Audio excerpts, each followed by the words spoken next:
그 사람들이 거기서 일어나서 소돔으로 향하고 아브라함은 그들을 천송하러 함께 나가니라.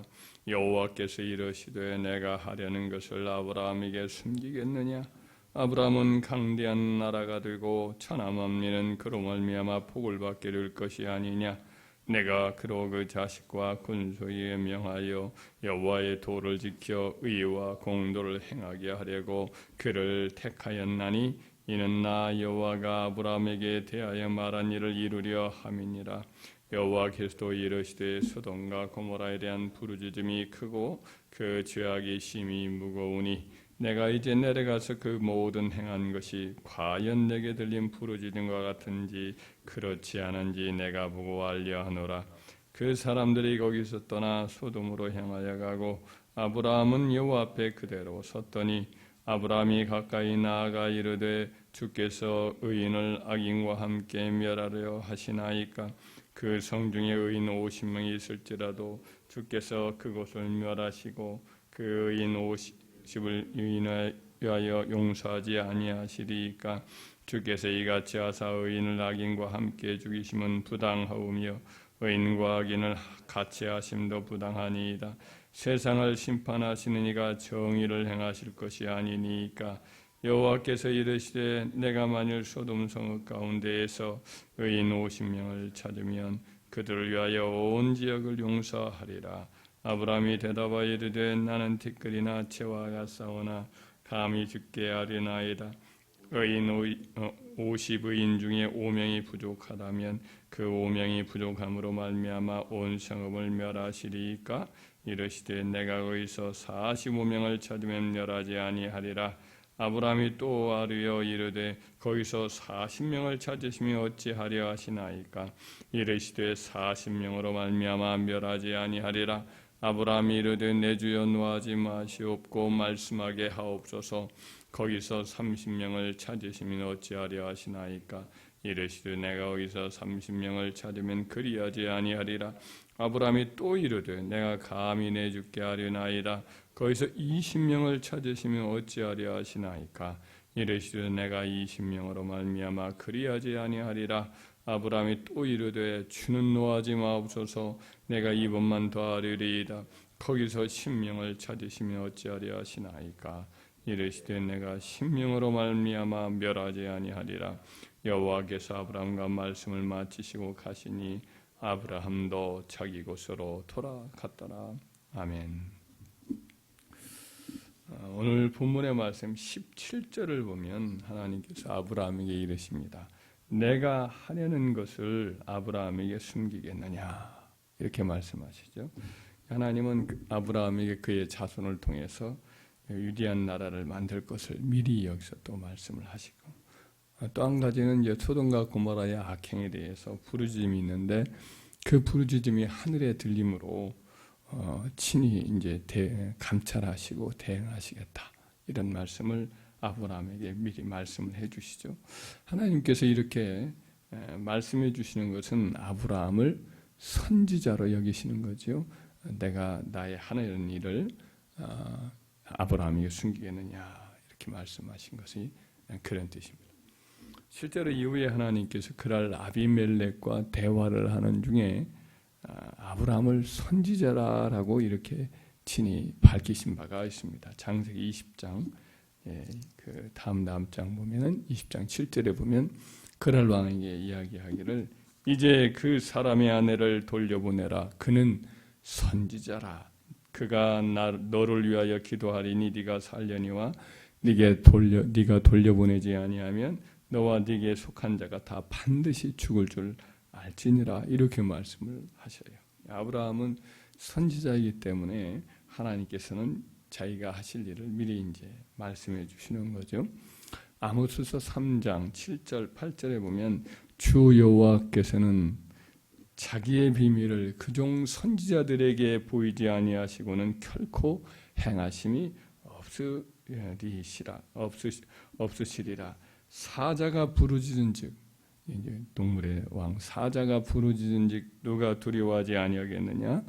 주 여호와께서 말씀하신즉 누가 예언하지 아니하겠느냐? 이렇게 말씀을 하십니다. 하나님이 말씀을 다 이렇게 그 입에 넣어주시고 미리 할 일들을 보여주심으로 이제 선지자가 그 일을 가서 선포하는 것이 이제 그 선지자의 사명이다 이렇게 말씀을 하십니다. 그뿐 아니라 한 가지 중요한 사명이 선지자들이 있는데 그것은 바로 이제 중보기도 하는 거예요. 하나님께서 진노하셔서 심판하실 자기 백성이나 혹은 이방 죄인들을 향해서 이 선지자가 미리 하나님께 알아들었기 때문에 그들을 위해서 기도하는 거죠. 오늘 본문에서 나오듯이 아브라함은 소돔과 고모라 성에 있는 그 죄인들을 위해서 하나님 앞에 조심스럽게 나아가긴 하지요. 그러나 끈질기게 6번이나 걸쳐 그 소돔과 고모라 성에 있는 주민들, 이 사람들 향해서 하나님이 진노로 다 심판하실 것을 예감을 하고 간절히 이제 하나님 앞에 구하는 거죠. 그 중에 의인들도 있을 텐데 그 의인들과 함께 죄인들과 함께 그 의인들마저 이렇게 함께 심판하시면 안 되지 않겠습니까? 하면서 결국은 의인들을 위하는 것이지만은 죄인들까지 하나님 용서해 달라는 그런 의도로 매달려서 긍휼을 구합니다. 만약 의인이 조금만 더 남아있었다고 한다면 아브라함의 중보기도로 인해서 소돔과 고모라 성이 보존이 되었을 겁니다. 그러나 의인 10명조차 없었기 때문에 결국 이제 조카 롯만 하나님이 그의 가족만 이렇게 구출해 주시는 그런 은혜를 베풀지요. 그나마 이제 아브라함의 중보기도로 말미암아 롯의 가족이라도 구출받는 은혜를 입은 겁니다. 모세도 역시 마찬가지입니다. 모세도 시내산에서 이스라엘 백성들이 하나님과 선민 언약을 맺었습니다. 그런데 그 언약을 맺자마자 얼마 안 돼서 이제 40일 조금 넘은 그때였을 텐데 그들이 곧 하나님 앞에서 그 영광을 지니 시내산 위에서 막 구름이 있고 그 가운데 불꽃이 있고 캄캄함이 있고 우렁거리는 소리가 나고 그런 모습들이 있었을 것이 분명한데 그럼에도 불구하고 모세가 없는 틈을 타서 산 아래에서 금송아지 우상을 만들고 이것이 우리를 애굽에서 인도낸 여호와라 하면서 그 앞에서 이제 절하고 춤추고 마시고 그런 악을 행했던 거죠. 그래서 하나님께서 이제 진노하셔서 다 멸하려고 하시는 그런 가운데 모세가 산에서 내려와서 이제 레위인들을 통해 가지고 그 일을 주도한 사람들을 죽이죠. 한 3,000명 가량의 죽임을 당하죠. 그 나머지 백성들의 죄만큼은 또 다 죄를 범했지만은 그러나 그 나머지 백성의 죄만큼은 하나님 앞에 이제 사해달라고 매달릴 때 이렇게 이제 기도를 하지요. 그러나 이제 그들의 죄를 사하시옵소서. 그렇지 아니하시오면 원하건대 주께서 기록하신 책에서 내 이름을 지워버려 주옵소서. 이렇게 이제 자기 생명을 이제 심판하시라고 구원하지 말아달라고 차라리 그들을 살려주지 않으면 그렇게 해달라고 하면서 자기 목숨을 걸고 동족을 구원해 주시기를 위해서 기도해서 하나님이 이제 그래서 은혜를 베풀어 주시죠. 또 하나님은 아니 가신다. 네가 데리고 가라고 이렇게 말씀을 하실 때에도 그때도 하나님 앞에 또 간절히 매달려서 내가 친히 가리라. 너를 내가 편하게 하리라. 네게 안식을 주리라. 이런 말씀을 하셔서 또 함께 가시는 은혜를 또 얻게 되지요. 다윗 왕도 왕이었지만은 또 동시에 선지자였어요.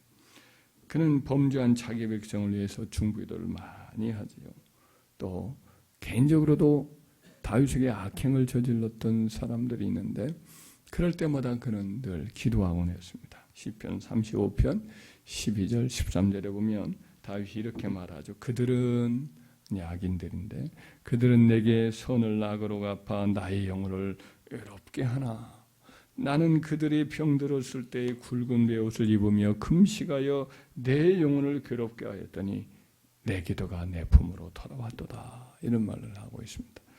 다윗은 자기를 해치려는 자들에게조차 그들의 선의를 믿고 그들을 위해서 금식까지 하면서 이제 기도해 주었던 그런 분이죠. 근데 그들이 이제 받을 그릇이 아니죠. 그러니까 다윗이 그들을 위해서 기도했던 그 기도가 결국은 그 축복과 은혜가 다윗에게 돌아왔다. 이렇게 다윗이 기록을 하고 있습니다. 어찌 아브라함은 뭐 이렇게 모세, 다윗뿐이겠어요. 성경에 나오는 많은 선지자들이 그랬어요. 사무엘, 엘리야, 엘리사, 에레미야 이런 분들이 다 중보기도자들이었습니다. 그들을 위해서 죄를 고하기도 하고 책망도 하고 장래일을 예언도 하여서 경고도 하지만 동시에 그들이 그런 말씀을 지킬 능력이 없어요. 계속 악을 행해요. 그런 그들을 위해서 하나님의 진노가 급할 것을 알고 늘 그들을 위해서 중보기도 하고 그래서 그들이 다 눈물의 선지자들로 이름이 붙여질 만큼 눈물이 늘 마를 날이 없었죠. 예레미야서 그 내용이나 예레미야 예가나 거기 보면 내 눈은 내 머리는 샘이 되고 내 눈은 눈물 근원이 샘의 근원이 되어서 내 백성을 위해서 내가 기도하리라 주야로 구급하리라 울리로다 이런 기록이 나온단 말이죠. 그래서 늘 그가 이렇게 백성의 죄를 위해서 기도했고 눈물로 하나님 앞에 매달렸던 것을 알 수가 있습니다. 선지자들뿐 아니라 그 선지자이신 우리 주님도 이 땅에 오셔서 늘 기도하곤 했습니다. 이사야서 53장의 말씀에 보면 그분의 사역에 대해서 미리 700년 전에 오실 700년 전에 미리 예언하기를 그러나 그가 많은 사람의 죄를 담당하며 범죄자를 위해서 기도하였느니라 라고 미리 나오죠. 이 땅에서 예수님이 그들의 죄를 날카롭게 책망도 하고 꾸짖기도 하고 너희는 마귀 자식이다 이렇게 그 본질을 이렇게 드러나는 책망도 하고 그러셨지만은 그러니까 사실은 그들을 위해서 늘 범죄자들을 위해서 늘 기도하셨던 분이죠. 십자가 위에서도 맨 처음 했던 기도가 아버지여 저들을 사하여 주옵소서. 그들은 자기가 하는 것을 알지 못합니다. 이렇게 중보기도의 말을 곧장 내놓을 수밖에 없었던 것이 그분이 늘 그렇게 사셨기 때문에 그렇게 기도하셨던 거죠. 우리 선지자들은 하나님의 비밀을 맡은 자고 그들에게 하나님 말씀을 선포하는 위대한 사역자였지만은 동시에 그들을 위해서 늘 기도해 주셨음을 우리가 보게 됩니다. 우리도 마찬가지로 동일한 사명을 받은 자다. 우리는 그렇게 이해를 해야 됩니다. 아브라함과 같이 선지자와 같이 우리도 그들을 위해서 기도하고 또 죄를 책망도 하고 가르치기도 하지만은 동시에 그들을 위해서 기도해 주는 것이 우리의 사명인 것입니다. 하나님을 알아갈수록 하나님 우리에게 비밀을 더 드러내 주실수록 그들에게 어떤 예언을 할 수 있는 그와 같은 영적인 그런 귀한 사명도 있다고 한다면 동시에 우리는 그들을 위해서 기도해 주는 그들이 할 수가 없거든요. 감당이 안 되거든요. 그래서 그들을 위해서 늘 중보기도 하고 세상에 불을 내려달라고 기도하는 게 아니라 하나님 저들에게 회개의 힘을 부어주시고 구원해 주시고 불쌍히 여겨달라고 이 시대에도 우리가 계속해서 기도하는 저와 여러분 되기를 주의 이름으로 축원합니다.